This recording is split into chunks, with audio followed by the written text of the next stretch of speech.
Plastics are a part of our everyday lives, but in the case of our environment, that's not always necessarily a good thing. 2 on your side's Terry Belke explains as we head to the outdoors.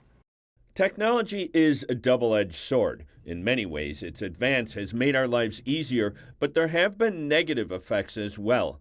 Plastics are a prime example. Single-use plastic products are one of the world's worst sources of pollution, and much of it ends up in oceans and lakes. Every year, 33 billion pounds of plastics are dumped into the ocean.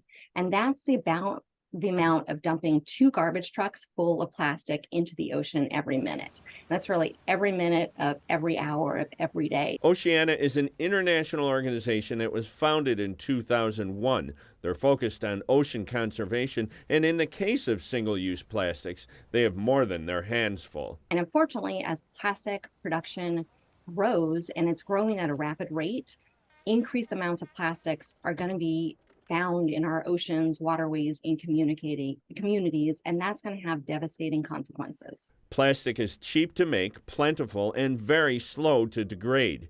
It's a dangerous combination that affects all forms of life. Plastic doesn't break down as some other products do. So like a paper bag will break down over time.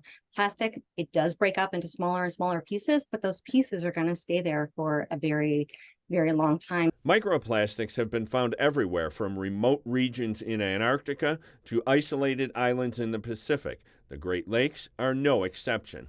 More than 22 million pounds of plastic end up in the Great Lakes every year. And the concentration of plastic in the Great Lakes surface water is among the highest in the world. It's unlike our oceans that flow fairly freely around the world. The Great Lakes are more of a closed system, and so that plastic just stays there. And recycling alone will not get us out of this dilemma.